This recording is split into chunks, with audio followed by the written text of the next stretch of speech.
ಎಲ್ರಿಗೂ ನಮಸ್ಕಾರ. ಆಸೆ ಧಾರಾವಾಹಿಯ ನಾಳಿನ ಸಂಚಿಕೆಯಲ್ಲಿ ಏನಾಗ್ತಿದೆ ಅಂತ ನೋಡ್ಕೊಂಡು ಬರೋಣ ಬನ್ನಿ. ರೋಹಿಣಿ ಡಿವೋರ್ಸ್ ಪೇಪರ್ಗೆ ಸೈನ್ ಮಾಡೋಕ್ಕೆ ಅಂತ ಬಂದಿರ್ತಾಳೆ. ಅವಳು ತಲೆ ತಿರುಗಿ ಬಿದ್ದಾಗ ಡಾಕ್ಟರ್ ಬಂದು ಚೆಕ್ ಮಾಡ್ತಾರೆ. ಮನೋಜ್ ಮಗುಗೆ ತಾಯಿ ಆಗ್ತಿದ್ದಾಳೆ ಅನ್ನೋದು ಎಲ್ರಿಗೂ ಗೊತ್ತಾಗುತ್ತೆ. ಎಲ್ಲರೂ ಶಾಕಿಂದ ನೋಡ್ತಾ ಇರ್ತಾರೆ. ಹಾಗೆಯೇ ರೋಹಿಣಿ, ನನ್ನ ಮಗುಗೆ ನೀವೇ ತಂದೆ, ಇನ್ಮೇಲೆ ನೀವೇ ಯೋಚನೆ ಮಾಡಬೇಕು, ನಾನಂತೂ ಡಿವೋರ್ಸ್ ಕೊಡಲ್ಲ ಅಂತ ಹೇಳೋಗ್ತಾಳೆ. ಮನೋಜ್, ನಿಮ್ಮ ಕೇಸು ಮೊದಲೇ ಕಾಂಪ್ಲಿಕೇಟೆಡ್ ಆಗಿತ್ತು, ಈಗ ಇನ್ನೂ ತುಂಬಾ ಕಾಂಪ್ಲಿಕೇಟೆಡ್ ಆಯಿತು. ನನಗೇನೆ ಇಷ್ಟೊಂದು ಟೆನ್ಷನ್ ಆಗ್ತಿದೆ. ಅವ್ರು ಹೇಳಿದ್ದು ನಿಜನ ಸುಳ್ಳು ಅಂತ ಗೊತ್ತಿಲ್ಲ. ಇದಕ್ಕೆ ಮೇಲೆ ನಿಮಗೆ ಮ್ಯೂಚುವಲ್ ಡಿವೋರ್ಸ್ ಸಿಗೋದೇ ಇಲ್ಲ. ಈ ಕೇಸು ಈ ಜನ್ಮದಲ್ಲಿ ಮುಗಿಯಲ್ಲ. ನೀವೇನಾದರೂ ನಿರ್ಧಾರ ತಗೊಳ್ಳಿ, ನಾನು ಇನ್ನು ಬರ್ತೀನಿ ಅಂತ ಕೃಷ್ಣ ಹೋಗ್ತಾರೆ. ಈ ಕಡೆ ಶಾಂತಿ, ಏನ್ರಿ ಇದು, ಅವಳೊಂದು ಬಾಂಬೆ ಇಟ್ಬಿಟ್ಟು ಹೋದ್ಲಲ್ಲ, ಅವಳ ಗಂತಿರೋವಾಗ ಸೂರ್ಯ ಸಕ್ಕರೆ ಇದಕ್ಕೆ ಕಾರಣ ಪೌಡ್ರು ಮಾತ್ರ ಅಲ್ಲ ಅಂತಾನೆ. ಆಗ ರಂಗನಾಥ್ ಅವರು, ಲೇ ಏನೋ ಇದೆಲ್ಲ ಏನು ಹೇಳ್ಬಿಟ್ಟು ಹೋದ್ಲು ಅವಳು, ಏನು ನಡೆಸ್ತಿದೀಯಾ ನೀನು, ಅವಳು ಹೇಳಿದ್ದೆಲ್ಲ ನಿಜನಾ ಅಂತ ಕೇಳ್ತಾರೆ. ಇಲ್ಲ ಅಂತ ಹೇಗಪ್ಪ ಹೇಳ್ತಾನೆ, ಇವನ ಪಾರ್ಲರ್ ಅಮ್ಮನ ಜೊತೆಯಾಗಿ ಸುತ್ತಿದಾಗಲೇ ಅನ್ಕೊಂಡೆ ಈ ಥರದ್ದು ಏನಾದರೂ ಒಂದು ಕತೆ ಮಾಡ್ಕೊಂಡು ಬಂದಿರ್ತಾನೆ ಅಂತ.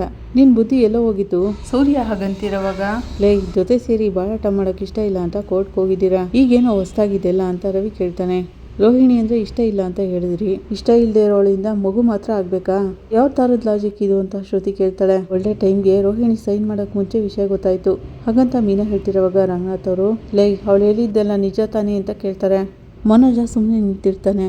ಒಂದು ದೊಡ್ಡದು ನಿಜನೇನೋ ಬೊಗಳು ಅಂತ ಹೇಳ್ತಾರೆ. ಇವನು ಸುಮ್ಮನೆ ನಿಂತಿರೋದು ನೋಡ್ತಿದ್ರೇನೆ ಗೊತ್ತಾಗ್ತಿಲ್ವೇನಪ್ಪ, ಲೇ ಉತ್ತರ ಹೇಳೋ ಅಂತ ಕೇಳ್ತಾನೆ ಸೂರ್ಯ. ಆಗ ಶಾಂತಿ, ಲೇ ಈಗೇನಕ್ಕೋ ಅವನನ್ನು ಎದುರಿಸ್ತಿದ್ಯಾ ಅಂತಾಳೆ. ಈಗ ಅವ್ನು ಮಾಡಿರೋ ಕೆಲಸಕ್ಕೆ ಇನ್ನೇನು ಮಾಡಬೇಕಿತ್ತು ಹಾಗಂತ ಸೂರ್ಯ ಕೇಳ್ತಾನೆ. ಲೇ ಅವಳು ಹೇಳ್ಬಿಟ್ರೆ ಅದೆಲ್ಲ ನಿಜ ಆಗ್ಬಿಡುತ್ತಾ, ನಮ್ಮ ಇಷ್ಟು ಜನನೂ ಅವಳು ಹೇಗೆ ಏಮಾರಿಸಿಲ್ಲ, ಅವಳು ಹೇಳಿದ್ದನ್ನ ಕೇಳಿ ಮನೋಜನ ಎದುರಿಸಿ ಪ್ರಶ್ನೆ ಮಾಡ್ತಿದ್ದೀರಲ್ಲ ಹಾಗಂತ ಶಾಂತಿ ಹೇಳ್ತಿರೋವಾಗ, ಏ ಶಾಂತಿ ನಾವೆಲ್ಲರೂ ಇಲ್ಲೇ ಇದ್ಕೊಂಡು ನಡೀತಿರೋದನ್ನೆಲ್ಲ ನೋಡ್ತಾನೆ ಇದ್ವಲ್ಲ, ಮತ್ತಿನ್ನೇನಾಗಬೇಕು ಅಂತಾರೆ ರಂಗನಾಥ್ ಅವರು. ಆಗ ಶಾಂತಿ, ಏನ್ರಿ ಇವಳು ಇದುವರೆಗೂ ಎಷ್ಟೆಲ್ಲ ಡ್ರಾಮಾ ಮಾಡಿಲ್ಲ ನಮ್ಗಳ ಜೊತೆ, ಅವಳು ಆ ದುಡ್ಡನ್ನ ತಗೋಬೇಕಿತ್ತು, ಅದೇ ಸಮಯಕ್ಕೆ ಡೈವರ್ಸ್ ಪೇಪರ್ಗೆ ಸೈನ್ ಮಾಡಬಾರ್ದು ಅಂದ್ಕೊಂಡೇನೆ ಈ ಥರ ಮಾಡಿರೋದು, ನಾವೆಲ್ಲರೂ ನಂಬ್ಕೊಳ್ಳೋ ಹಾಗೆ ಇನ್ನೊಂದು ಸುಳ್ಳು ಹೇಳ್ಬಿಟ್ಟು ಹೋದ್ಲು ಅಂತಾಳೆ. ಆಗ ಮೀನಾ, ಅವಳೆಲ್ಲಿ ಸುಳ್ಳು ಹೇಳಿದ್ಲು, ಡಾಕ್ಟರ್ ಒಂದು ಚೆಕ್ ಮಾಡಿ ಆಕೆ ಗರ್ಭಿಣಿ ಅಂತ ಹೇಳಿದ್ರಲ್ಲ, ಅದೇಗೆ ರೋಹಿಣಿ ಸುಳ್ಳು ಹೇಳ್ದಾಗ್ಬಿಡುತ್ತೆ ಅಂತ ಪ್ರಶ್ನೆ ಮಾಡ್ತಾಳೆ. ಆಗ ಶಾಂತಿ, ಏಯ್ ಅವಳ ಬಗ್ಗೆ ನಿಮ್ಗೆ ಯಾರಿಗೂ ಗೊತ್ತಿಲ್ವೇ, ಡಾಕ್ಟರ್ ಒಟ್ಟನ್ನು ಆಟ ಆಡಿರ್ತಾಳೆ ಇವಳು, ದುಡ್ಡು ಕೊಟ್ಟು ಹೀಗೆ ಹೇಳಿ ಅಂತ ಹೇಳಿರ್ಬೋದಲ್ವಾ ಅಂತಾಳೆ. ಆಗ ಶ್ರುತಿ, ಅತ್ತೆ ಟೆನ್ಷನಲ್ಲಿ ಓವರಾಗಿ ಇಮೇಜಿನ್ ಮಾಡ್ಕೋಬೇಡಿ, ನಾನು ತಾನೇ ನನಗೆ ಗೊತ್ತಿರೋ ಡಾಕ್ಟ್ರನ್ನ ಫೋನ್ ಮಾಡಿ ಕರೆಸಿದ್ದು, ಅವ್ರು ಇಲ್ಲೇ ಪಕ್ಕದಲ್ಲಿದ್ದಾರೆ, ಅವರು ನನಗೆ ಗೊತ್ತಿರೋ ಡಾಕ್ಟರ್ ಅಂತ ಹೇಳ್ತಿರೋವಾಗ, ಪಕ್ಕದಲ್ಲಿರೋ ಡಾಕ್ಟ್ರು ತಾನೇ, ಆ ಪಾರ್ಲರ್ನವ್ರಿಗೆ ಈಗಾಗಲೇ ಗೊತ್ತಾಗಿರುತ್ತೆ, ಈಗಾಗಲೇ ಸುಮಾರು ದಿನದ ತನಕ ಈ ಮನೇಲಿ ಇದ್ದವಳ್ತಾನೆ ಅವಳು, ನೀನು ಹೇಗಿದ್ರು ಫೋನ್ ಮಾಡ್ತೀಯ ಅಂತ ಅವಳು ಗೊತ್ತಿರುತ್ತೆ, ಅವ್ರು ಬಂದಿದ ತಕ್ಷಣ ಇದೇನೇ ಹೇಳಿ ಅಂತ ಹೇಳ್ಕೊಟ್ಟಿರ್ತಾಳೆ.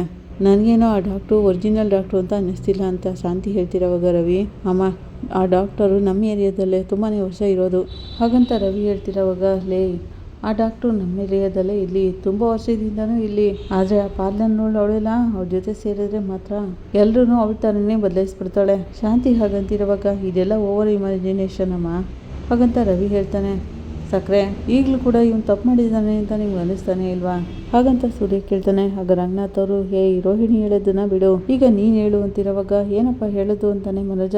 ಆಗ ಸೂರ್ಯ ಕೋಪ ಮಾಡ್ಕೊಂಡು, ಟೈಮ್ ಇಷ್ಟ ಆಯಿತು ಅಂತ ಹೇಳು, ಲೈ ಏನೋ ಈ ಥರ ಮಾತಾಡ್ತಿದ್ಯಾ, ಕೊಟ್ಟರೆ ನೋಡು ಅಂತ ಅವನನ್ನು ಅಟ್ಟಿಸ್ಕೊಂಡು ಹೋಗ್ತಿರೋವಾಗ ಮೀನಾ, ಬಿಡ್ರಿ ಅಂತ ಬಿಡಿಸ್ಕೊತಾಳೆ. ನೋಡಿದ್ಯಾ ಮೀನಾ, ನಾನೇನೋ ಹೇಳಿದ್ರೆ ಅವ್ನು ಇನ್ನೇನೋ ಏನು ಹೇಳಬೇಕು ಅಂತ ಪ್ರಶ್ನೆ ಮಾಡ್ತಿದ್ದಾನೆ ಹಾಗಂತ ಸೂರ್ಯ ಹೇಳ್ತಿರೋವಾಗ, ಏ ಮನೋಜ ಮೊದಲು ಅಪ್ಪ ಕೇಳ್ತಿರೋ ಪ್ರಶ್ನೆಗೆ ಉತ್ತರ ಕೊಡು. ಮನೋಜ್, ನಿನ್ನ ಮುಖವಾಡ ನೋಡಿದಾಗಲೇ ನಂಗೆ ಅರ್ಥ ಆಯಿತು ಏನೋ ತಪ್ಪು ನಡೀತಿದೆ ಅಂತ, ನಿಜವಾಗ್ಲೂ ನಿನ್ನ ಮನಸ್ಸಾಕ್ಷಿನ ಮುಟ್ಟಿಟ್ಕೊಂಡು ಹೇಳು.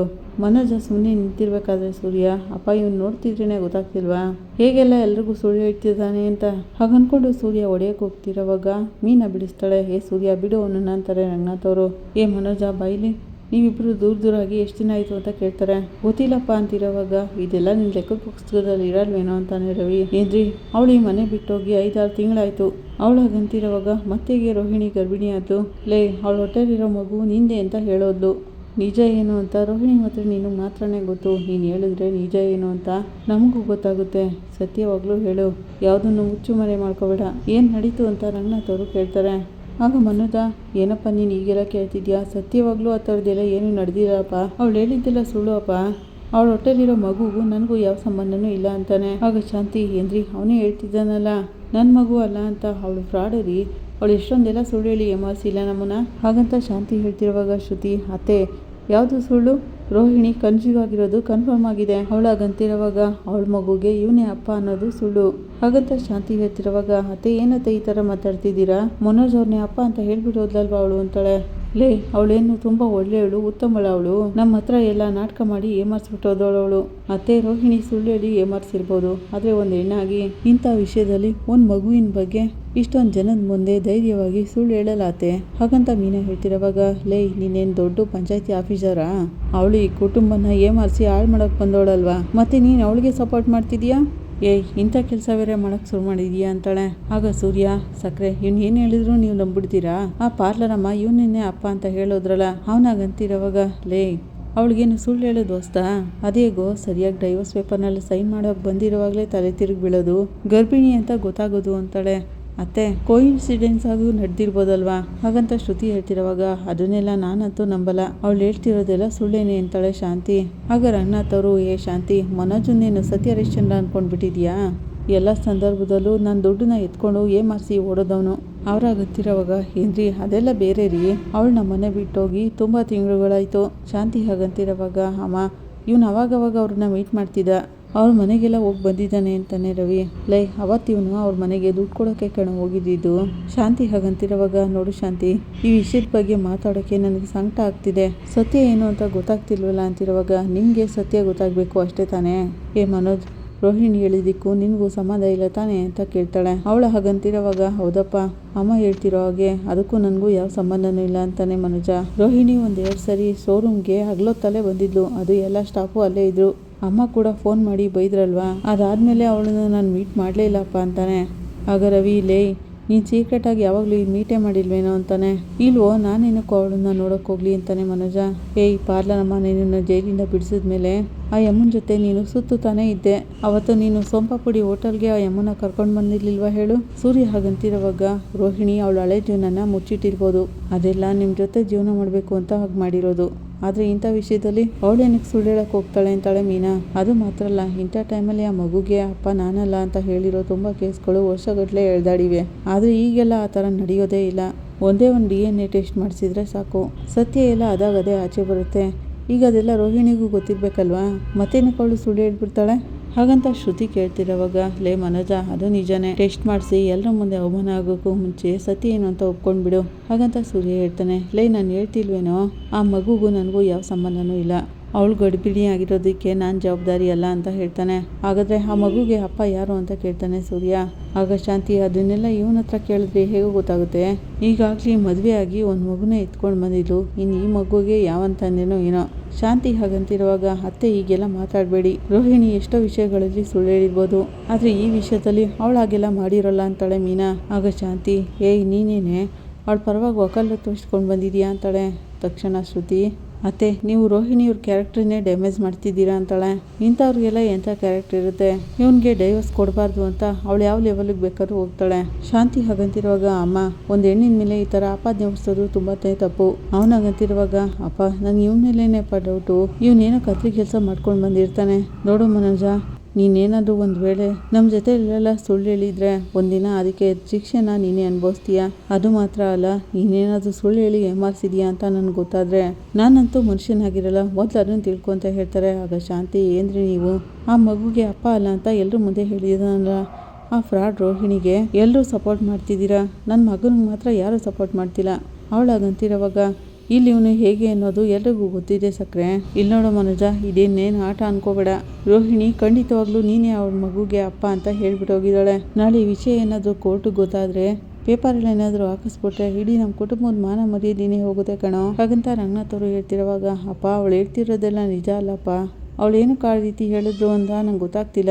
ಅವನಾಗಂತಿರೋವಾಗ, ಇಷ್ಟು ದಿನ ಡೈವರ್ಸ್ ಸಿಕ್ಲಿಲ್ವಲ್ಲ ಅಂತ ಚಿಂತೆ ಆಗಿತ್ತು, ಈಗ ಅದಕ್ಕಿಂತ ದೊಡ್ಡ ಯೋಚನೆ ಬಂದ್ಬಿಟ್ಟಿದೆ. ಯಾವುದಾದ್ರೂ ಒಂದು ಸಮಸ್ಯೆ ಮನೆಗೆ ಬರ್ತಾನೆ ಇರುತ್ತಲ್ಲೋ, ಇದೆಲ್ಲ ಯಾವಾಗ ಮುಗೀತು ಅಂತ ಗೊತ್ತೇ ಆಗ್ತಿಲ್ವಲ್ಲ. ರಂಗನಾಥ್ ಅವರು ಹಾಗಂತಿರುವಾಗ, ಅಪ್ಪ, ಇವನ್ ಕಡೆವರೆಗೂ ಸತ್ಯ ಹೇಳಲ್ಲಪ್ಪ, ಇವನಿಗೆ ತಪ್ಪು ಮಾಡೋದು ಮಾತ್ರ ಚೆನ್ನಾಗಿ ಗೊತ್ತು, ಅದನ್ನು ಒಪ್ಕೊಳ್ಳೋ ಧೈರ್ಯ ಇಲ್ಲಪ್ಪ ಇವನಿಗೆ. ಲೇ ಮನೋಜ, ನೀನು ಸುಳ್ಳು ಹೇಳ್ತಿದ್ಯಲ್ಲ, ಅದು ನಿನ್ನ ಯಾವತ್ತಿದ್ರೂ ಕಾಪಾಡಲ್ವಾ? ಸೂರ್ಯ ಹಾಗಂತಿರುವಾಗ ಮನೋಜ ಸುಮ್ಮನೆ ನಿಂತಿರ್ತಾನೆ. ಆಗ ಸೂರ್ಯ, ಲೇ ಪಾಪರಪ್ಪ ಮನೋಜ, ಹೋಗಿ ಪರಿತಾಪದ ಮನೋಜ ಆಗ್ಬಿಡ್ತೀಯ ಕಣೋ, ನಿಜ ಹೇಳೋ ಅಂತಿರೋವಾಗ, ಲೇ, ಆ ರೀತಿ ಏನಾದರೂ ನಡೆದಿದ್ರೆ ನಾನು ಯಾಕೋ ಡೈವರ್ಸ್ಗೆ ಓಕೆ ಅಂತಿದ್ದೆ, ಅವಳೇನೋ ಹೇಳ್ಬಿಟ್ಟು ಹೊಟ್ಟೋಗ್ಬಿಟ್ರೆ ಅದನ್ನೇ ಸತ್ಯ ಅಂತ ನೀವೆಲ್ಲೂ ನಂಬ್ಕೊಂಡಿದ್ದೀರಲ್ಲ ಅಮ್ಮ, ನಿನಗೆ ನನ್ನ ಮೇಲೆ ನಂಬಿಕೆ ಇಲ್ವೇನಮ್ಮ? ಹಾಗಂತ ಮನೋಜ ಹೇಳ್ತಿರೋವಾಗ ನನಗೆ ನಿನ್ನ ಮೇಲೆ ನಂಬಿಕೆ ಇದೆ ಕಣೋ. ಮೊದಲೆಲ್ಲ ಯಾವನಿಗೋ ಹುಟ್ಟಿರೋ ಮಗುಗೆ ನೀನು ಅಪ್ಪ ಆಗಲಿ ಅನ್ನೋ ಥರ ಟ್ರೈ ಮಾಡಿದ್ಲು. ಈಗಲೂ ಕೂಡ ಅದೇ ರೀತಿ ಒಂದು ಕೆಟ್ಟ ಕೆಲಸನ ಮಾಡೋಕೆ ಹೊರಟಿದ್ದಾಳೆ. ನಿನ್ನ ಮೇಲೆ ಯಾವ ತಪ್ಪು ಇರಲ್ಲ ಅಂತ ನಾನು ನಂಬ್ತೀನಿ ಅಂತಾಳೆ ಶಾಂತಿ. ಆಗ ಮನೋಜ ಅಷ್ಟು ಸಾಕಮ್ಮ, ಬೇರೆಯವ್ರು ಯಾರು ನಂಬ್ತಾರೋ ಬಿಡ್ತಾರೋ ನನಗೆ ಅದ್ರ ಬಗ್ಗೆ ಚಿಂತೆ ಇಲ್ಲ ಹಾಗಂತ ಹೇಳಿ ಅಲ್ಲಿಂದ ಹೊರಟೋಗ್ತಾನೆ. ಮನೆಯಿಂದ ಹೊರಗೆ ಬಂದು ರೋಡಲ್ಲಿ ನಿಂತ್ಕೊಂಡು ರೋಹಿಣಿ ಪ್ರೆಗ್ನೆಂಟ್ ಆಗಿದ್ದೀನಿ ಅಂತ ಹೇಳ್ತಿದ್ದಾಳೆ. ಇದ್ರ ಮೇಲೆ ನಾನು ಆ ಕನಗನ ಬೇರೆ ಮದುವೆ ಆಗ್ಬಿಟ್ಟಿದ್ದೀನಿ, ಈಗ ಏನಪ್ಪ ಮಾಡಲಿ ಅಂತ ಯೋಚನೆ ಮಾಡ್ತಿರ್ತಾನೆ. ಈ ಕಡೆ ರೋಹಿಣಿ ಅವ್ರ ಮನೆಗೆ ಬರ್ತಾಳೆ. ಏನು ಕಲ್ಯಾಣಿ, ಎಲ್ಲ ಮುಗ್ದೋಯ್ತಾ? ಸೈನ್ ಮಾಡಿಕೊಟ್ಬಿಟ್ಟು ಬಂದ್ಬಿಟ್ಟಿಯಾ ಹಾಗಂತ ಪ್ರಮೀಳ ಅವರು ಕೇಳ್ತಿರೋವಾಗ ಇಲ್ಲಮ್ಮ, ಇನ್ನೂ ಯಾವುದೂ ಮುಗ್ದಿಲ್ಲ. ರೋಹಿಣಿ ಸೈನ್ ಮಾಡಿಕೊಟ್ಟಿಲ್ಲ ಅಂತ ಹೇಳ್ತಾಳೆ ಪೂಜಾ. ಯಾಕೆ, ಅವ್ರು ಈಗಾಗಲೇ ದುಡ್ಡು ಕೊಡ್ತೀನಿ ಅಂತ ಹೇಳ್ತಿದ್ರಲ್ಲ, ಇವಳು ಸೈನ್ ಮಾಡಲ್ಲ ಅಂತ ಹೇಳ್ಬಿಟ್ಲಾ? ಕಲ್ಯಾಣಿ ಇನ್ನೂ ಎಷ್ಟು ದಿನ ಅಂತ ಇದನ್ನೇ ಹೇಳ್ತಾ ಹೋಗೋದು ಹಾಗಂತ ಪ್ರಮೀಳ ಅವ್ರು ಕೇಳ್ತಿರುವಾಗ ರೋಹಿಣಿ ಸುಮ್ಮನೆ ಹೋಗಿ ಸೋಫಾ ಮೇಲೆ ಕೂತ್ಕೋತಾಳೆ. ಆಗ ಪೂಜಾ, ಅಮ್ಮ ಅವಳೇನು ಮಾಡಲಿಲ್ಲ ಅಮ್ಮ. ಅವಳಾಗಂತಿರೋವಾಗ ಮತ್ತೆ ಇನ್ನೇನು ಅವರೇ ಆಗಲ್ಲ ಅಂತ ಹೇಳ್ಬಿಟ್ರಾ, ಅಥವಾ ದುಡ್ಡು ಏನಾದರೂ ಕೊಡಲ್ಲ ಅಂತ ಹೇಳ್ಬಿಟ್ರಾ? ಅವ್ರಾಗಂತಿರೋವಾಗ ಅದೆಲ್ಲ ಏನಿಲ್ಲಮ್ಮ, ಇದು ಬೇರೆ ವಿಷಯನೇ, ನೀವು ಕೂತ್ಕೊಳ್ಳಿ ಅಂತ ಹೇಳ್ತಾಳೆ ಪೂಜಾ. ಏ ಕಲ್ಯಾಣಿ, ಏನಾಯ್ತು ನಿಂಗೆ, ಯಾಕೆ ಒಂಥರ ಇದೆಯಾ ಹಾಗಂತ ಪ್ರಮೀಳ ಕೇಳ್ತಾರೆ. ಆಗ ರೋಹಿಣಿ ಹೇಳ್ತಾ ಇರ್ತಾಳೆ, ಏ ಕಲ್ಯಾಣಿ ಯಾಕೆ ಹೇಳ್ತಿದ್ಯಾ? ಪೂಜಾ ಅವ್ರು ತುಂಬಾನೇ ಬೈದ್ಬಿಟ್ರೇನೆ ಅಂತ ಕೇಳ್ತಾರೆ. ಇಲ್ಲ ಅಮ್ಮ, ಮತ್ತೆ ಬೇರೆ ಏನೇ ಆಯಿತು ಅಂತ ಕೇಳ್ತಾರೆ ಪ್ರಮೀಳ. ಮತ್ತೆ ನನ್ನ ಲೈಫ್ನಲ್ಲಿ ವಿಧಿ ಆಟ ಆಡೋಕ್ಕೆ ಶುರು ಮಾಡಿದೆ ಅಮ್ಮ ಅಂತಾಳೆ ರೋಹಿಣಿ. ಏನು ಹೇಳ್ತಿದ್ಯಾ ನೀನು ಅಂತ ಪ್ರಮೀಳ ಕೇಳ್ತಾರೆ. ಅಮ್ಮ, ಸೈನ್ ಮಾಡೋ ಟೈಮ್ನಲ್ಲಿ ರೋಹಿಣಿ ದಿಢೀರ್ ಅಂತ ಪ್ರಜ್ಞೆ ತಪ್ಪೋದ್ಲು ಅಂತಾಳೆ ಪೂಜಾ. ಏನೈತೆ, ನಿನ್ನ ಆರೋಗ್ಯ ಏನಾದರೂ ಸರಿ ಇಲ್ವಾ? ಹೇಳು ಕಲ್ಯಾಣಿ, ಸ್ವಲ್ಪ ದಿನದಿಂದ ನೀನು ಒಂಥರ ಇದೆ, ಏನಾಗಿದೆ ಅಂತ ಕೇಳ್ತಾರೆ. ಅಮ್ಮ, ನಾವು ಡಾಕ್ಟರ್ನ ಕರೆಸಿ ತಕ್ಷಣ ಚೆಕ್ ಮಾಡಿಸಿದ್ವಿ, ರೋಹಿಣಿ ಕನ್ಸೀವ್ ಆಗಿದ್ದಾಳೆ ಅಂತಾಳೆ ಪೂಜಾ. ಆಗ ಪ್ರಮೀಳ ಅವರು ಕಲ್ಯಾಣಿ, ಪೂಜಾ ಹೇಳ್ತಿರೋದು ನಿಜನಾ ಅಂತ ಕೇಳ್ತಾರೆ. ಹೌದಮ್ಮ, ಮನೋಜ್ ಮಗು ನನ್ನ ಹೊಟ್ಟೆಲಿ ಬೆಳೀತಿದೆ ಅಂತಾಳೆ ರೋಹಿಣಿ. ಏನೇ ಹೇಳ್ತಿದ್ಯಾ, ನಿಜ ಹೇಳ್ತಿದ್ಯಾ? ನೀನು ಸುಳ್ಳು ಹೇಳಿ ಯಾವಾಗ ನಿಜ ಹೇಳ್ತೀಯೋ ಯಾವಾಗ ಸುಳ್ಳು ಹೇಳ್ತೀಯೋ ಅಂತಲೇ ಗೊತ್ತಾಗಲ್ಲ. ಇಲ್ಲಿ ನೋಡು, ಇದು ಸುಳ್ಳು ಹೇಳೋ ವಿಷಯ ಅಲ್ಲ, ಸತ್ಯ ಹೇಳು ಅಂತ ಕೇಳ್ತಾರೆ ಪ್ರಮೀಳ. ನಾನು ಹೇಳ್ತಿರೋದೆಲ್ಲ ನಿಜಾನಮ್ಮ, ಮನೋಜ್ಗೂ ನನಗೂ ಇರೋ ಸಂಬಂಧನ ಮುರಿಬೇಕು ಅಂತಲೇ ನಾನು ಹೋಗಿದ್ದು. ಆದರೆ ಈಗ ನನ್ನ ಹೊಟ್ಟೆಲಿ ಹೊಸ ಜೀವ ಹುಟ್ಟಿದೆ. ಅವಳಾಗಂತಿರುವಾಗ ಇದಕ್ಕೆ ನಾನು ಸಂತೋಷ ಪಡೋದ ಚಿಂತೆ ಮಾಡೋದ ಒಂದು ಗೊತ್ತಾಗ್ತಿಲ್ಲ. ಕಲ್ಯಾಣಿ, ನೀನು ಅಳಿಯಂದು ದೂರ ತಾನೇ ಇರೋದು, ಮತ್ತೇಗೆ ಇದೆಲ್ಲ ಅಂತ ಕೇಳ್ತಾರೆ ಪ್ರಮೀಳ.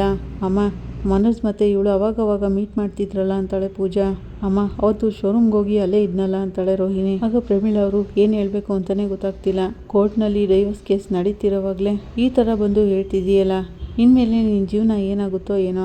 ಅಳಿಯಂದ್ರು ಮನೆಯಲ್ಲಿ ಅಂತ ಕೇಳ್ತಿರೋವಾಗ ಅಲ್ಲಿ ಎಲ್ರಿಗೂ ಗೊತ್ತಮ್ಮ, ಇದು ಅಳಿಯಂದ್ರು ಮಗುನೇ ಅಂತ ಎಲ್ಲರೂ ನಂಬ್ತಾರ, ಆದರೆ ಯಾರು ಆ ಮನೆಯಲ್ಲಿ ನಂಬೋ ಥರ ಕಾಣಿಸೋದೇ ಇಲ್ವಲ್ಲ ಹಾಗಂತ ಪ್ರಮೀಳ ಅವರು ಅಳ್ತಿರೋವಾಗ ಯಾರು ನಂಬಿದ್ರು ಯಾರೇ ಬಿಟ್ರು ನಾನು ಹೇಳ್ತಿರೋದೆಲ್ಲ ನಿಜಾನೇ, ಸತ್ಯ ಏನು ಅಂತ ನನ್ನ ಮನಸ್ಸಾಗಿ ಗೊತ್ತು ಅಂತ ರೋಹಿಣಿ ಹೇಳ್ತಿರೋವಾಗ ಇದೆಲ್ಲ ಸತ್ಯ ಅಂತ ನಾವು ನಂಬ್ತೀವಿ ಕಣೆ, ಆದರೆ ಮನೋಜ್ ಅವ್ರ ಮನೆಯಲ್ಲಿ ಅವ್ರ ಒಪ್ಪಿಗೆ ತಗೊಳಕ್ಕಾಗುತ್ತಾ? ಹಾಗೇನೆ ಮನೋಜ್ ಅವರು ಇದು ನನ್ನ ಮಗುನೇ ಅಂತ ಒಪ್ಕೊಂಡು ಬಿಡ್ತಾರ ಅಂತ ಕೇಳ್ತಾಳೆ ಪೂಜಾ. ನಾನು ಹೇಳ್ತಿರೋದೆಲ್ಲ ನಿಜನೇ, ಯಾರು ನಂಬಿದ್ರು ಬಿಟ್ಟರು ಅಷ್ಟೇನೆ. ಇದಕ್ಕೂ ಮೇಲೆ ಮನೋಜ್ ಅವ್ರನ್ನ ನಾನಂತೂ ಬಿಟ್ಕೊಡಲ್ಲ.